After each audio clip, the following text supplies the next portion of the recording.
Hi everyone, it's Tamara here with another card making tutorial. This time I'm using one of the stamps from Streamside Studios called Positive Vibes. It comes with the lady looking in the mirror as well as the vanity bath mat and also the plant plus the sentiment, and there are also other images and sentiments that come with the set, so make sure you check it out. In creating this bathroom scene, I used a kind of timber look digi stamp for the floor, and plus I also used a brick stencil and some Nuvo Glacier Paste for the background to make it look like a tiled background. So we'll do the actual glacier paste first and then colour up our scene. I've printed my image out on some Copic XPress at Cardstock. So I put the floor in first and then put my image over the top so that the whole image comes as one, including the lady looking in the mirror, the vanity, and the mat and plant. And then I also added my sentiment up the top. Now I did make a mask for this, so I also printed it out onto some masking paper, and I also covered up the sentiment because if I did put the glacier paste over the top, it will actually hide that sentiment. So I just kind of fussy cut around that to make a little opening. I've grabbed out my make art station and just put a bit of tape runner in the middle to hold my panel in place, and I'll be using the Nuvo Glacier Paste in Pineapple Delight and the small brick wall stencil from My Favorite Things. I did initially grab out this spatula from the Nuvo Media Spatulas, but it ended up being too big to go into the opening of my Nuvo bottle, so I do actually end up grabbing the smaller one out of that same set of Nuvo Media Spatulas. So I'm just using my magnetic weights to hold that brick stencil in place, and that's the smaller of the spatulas. So I do like to keep the metal kind of cover on my Nuvo paste to make sure you kind of keep that paste moist as possible, and I ended up accidentally pushing that in and getting glacier paste all over my hands. So I just grabbed out a baby wipe, and that was easy to wipe that all off and make sure I didn't get that glacier paste where I didn't want it. Now I just grab out small amounts of the glacier paste from my bottle and just kind of run that across my image. So obviously you've got that mask in place to hide out what we're going to be colouring later in our Copic markers. And I'm just trying to get a good amount of glacier paste down initially to make sure everything's filled, and then we'll go back in and smooth that out once we've got enough of that down. So I just keep going back and forth, just trying to get a nice smooth amount onto our brick stencil. So making sure I've got all the sections, and here I am just making sure that it's nice and smooth all the way down.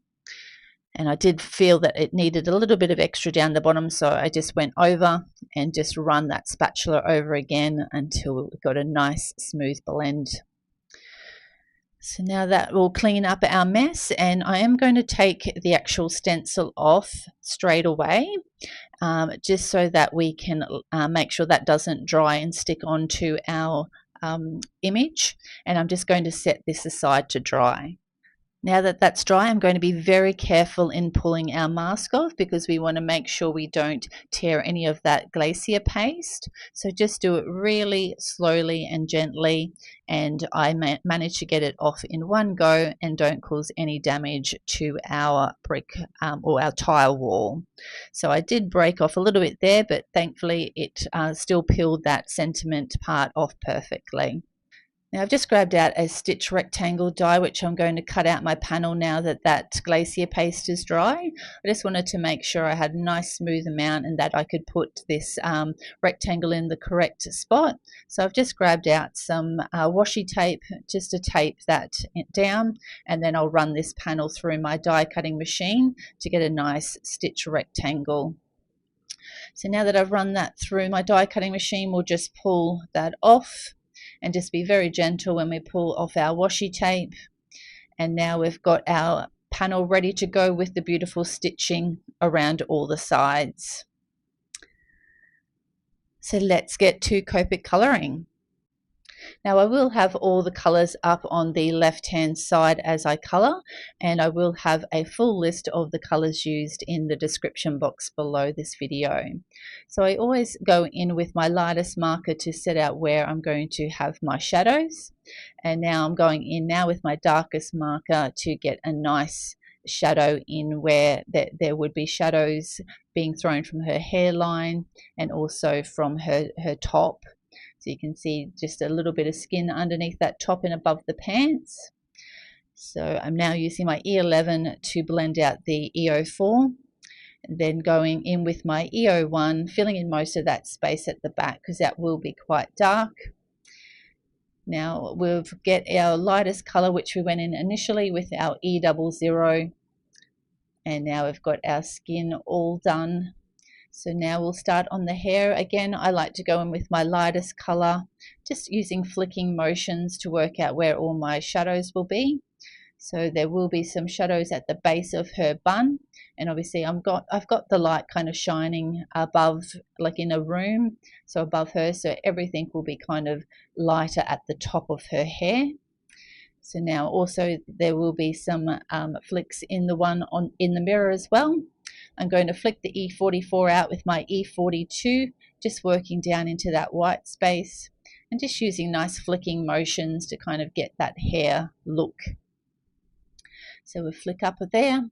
We'll go in with our second lightest color, which is our E53, and just flick out that E42 and come back in with our initial color, which was our E50, to fill in a little bit of that.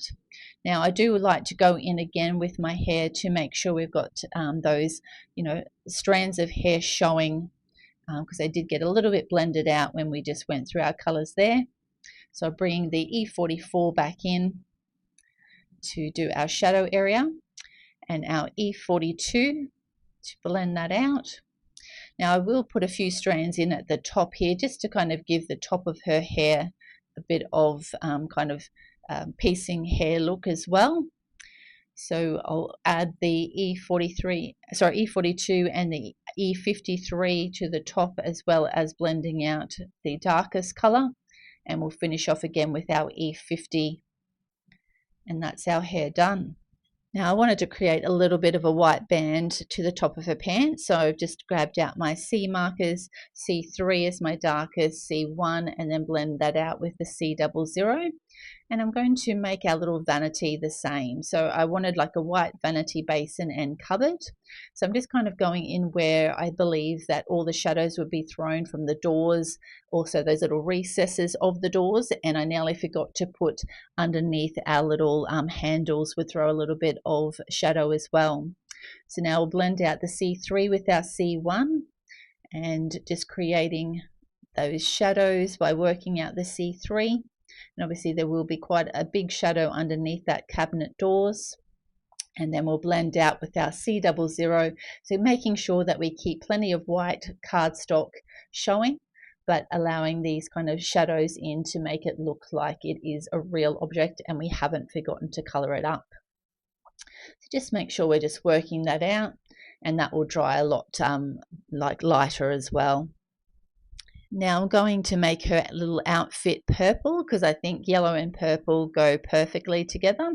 I nearly forgot her little shoes, so I've gone with the lightest color to set out where my shadows will be. And initially I was going to use the V15 as the darkest color, but once I go over the first time, I just find that it just isn't enough kind of contrast with that E15. So initially I'll go in with my original color scheme that I was going to do. So the V04 comes next, just to blend that V15 out. And then we'll bring in the V12 and come in again with that final color that we did our initial shadows with, which is the V01, to do a full blend out. So yeah, not forgetting to do her little top in that mirror. Now I did also forget to do the little slippers again, so I've gone in with the V12 and the V01 to do that. So now I'm going to want a bit more contrast, so I've brought in V99 to add our little contrast, but as you can see I'm only putting a very small amount on those shadow areas, because obviously I don't want that to, you know, look too dark. I do want a nice light purple outfit.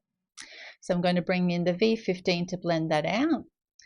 And I just thought it needed a little bit of tip to tip to get a bit of a smoother blend. So I brought that V99 in and just using the V15 to do tip to tip to blend that out. So you just see how much easier this blends when you're doing the tip to tip. So there is a little bit of, you know, space between 99 and 15. So now I'm going to go in with my VO4 to blend that out. And just flicking where those little creases will be. And then we'll come in with our V12 and just working a little flicking motions going into those highlight areas. And then we'll bring our final color in, our VO1, to do our final blend out into our highlights. So just being careful not to lose that, the shadows that we've popped in. And again, I nearly forgot to do those slippers. So I'm going to use the same colors that I used for her outfit to do our little base of our plant. So I'm just going to throw in the shadows with the V99 and do our tip to tip again to blend that out.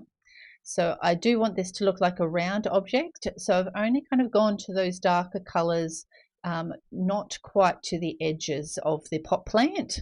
So you will see I'll blend this out and just slightly blend out into that white space.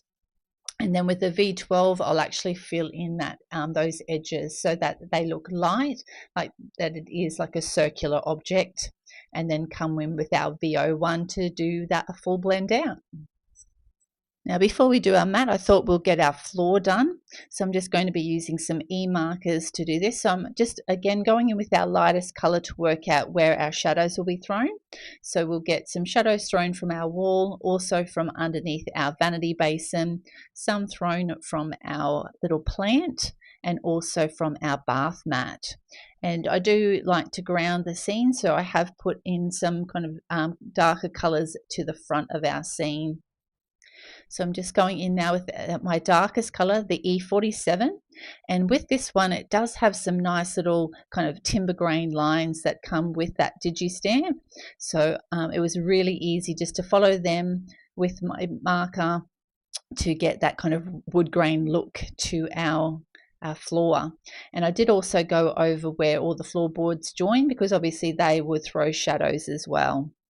So now I'm going to blend that E47 out with my E44, just working into where our highlight space will be, just flicking that out and just going over where those little timber grains will be. Then I've grabbed out my E55 to blend out the E44, just going into that light space. It's okay to go over the wood grains because it will soften that look as well. And then we'll go back in with our original color, our E53, and fill that in completely. So now we've got some nice shadows happening there. Now I'm also going to use those same kind of colors just to fill in the dirt that the plant will be sitting in, just kind of dotting that in. Now I'm wanting to do a yellow bath mat to match in with that tiled wall. So I did go in with a V01 marker to throw in some shadows, and I'm also going to be adding the same kind of yellow around her, and also where I didn't have that brickwork underneath where that mirror is, but above where that tap is. So I'm just using the same yellows to kind of match in with the yellow tile that we did. So I'm just going to fill that in, and obviously there would be some yellow tiles behind her, so I've actually just kind of filled that space in around her with yellow to kind of look like it's throwing the tile look behind her. So because obviously there's not a lot of space there, I didn't worry about putting in like actual tiles behind her. Now I'm just going to be using my T markers just to do our sync tap. So I put in T5 for my shadow, blended that out with the T2, and then blended that out with the T0, and I used the T5 and T2 on those handles, but just left a small amount of white space to look like there is light shining on that. Now with my mirror, I wanted it to look white like the Vanity. She's got a very nice clean bathroom with white and yellow and that beautiful timber floor. And now we'll finish off with our plant. So I've just gone in with my BG99 marker to put my shadows in, blended that out with the YG07, then the YG05, and we'll blend that out with the YG03 as our highlight marker. Now we did lose a bit of contrast, so I'm bringing that BG99 back in to throw those shadows. So obviously there would be some thrown from each of those leaves. Blend that out with our YG07 again, our YG05, because it would be quite shadowed where that vanity basin is, and then our YG03 to finish off. So I was also going to use a multi-liner to draw the hair out, because obviously that did get colored up with the glacier paste going over, but it was actually, I did like a little test off camera, and it was actually smudging. So I just used a normal pen, just like an ink pen, to add those little strands in, and I think they just finished that that hair off nicely. And it was quite easy, you could kind of see them through the glacier paste, so it was very easy just to copy over those. Now that that little bathroom mat is dry, I'm just adding some kind of detailing so it looks like a nice soft bath mat. So I'm just going in with the colors I initially laid down for the shadows of the mat, and just kind of dotting in the darker colors to create some nice kind of spotted effects. So it kind of looks like a nice spongy bath mat, and I'm just going to add some gel pen, just like white dots, so like it just looks like there is kind of like a nice and fluffy. Now I was going back and forth trying to decide whether I wanted a white card base to kind of reflect the white elements in our card, or the purple for the outfit and the plant pot. And in the end I thought that the purple just made that yellow brick wall pop, so I went with the purple cardstock. So I grabbed out my Friskars trimmer and just going to trim this down to size, and I will have all the measurements of this card in the description box below. I've grabbed out my scoreboard and just give that a score, and just use my Teflon bone folder to burnish that to make sure that we don't have any residue marks on our cardstock. And I've put some glue on the back of our image, and I'm just going to line that up so we've got a nice purple border all the way around. And I also did set this under a book to dry before finishing this card off fully. And this is the finished card for this tutorial. This image is so amazing. As it comes kind of fully done, you can put your own wall in or floor in or whatever you like. You could color it yourself, or like do what I did and use a stencil to create some kind of feature in the background.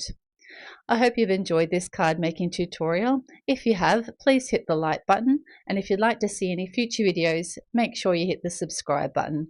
Thanks so much for watching. Have a great day. Bye.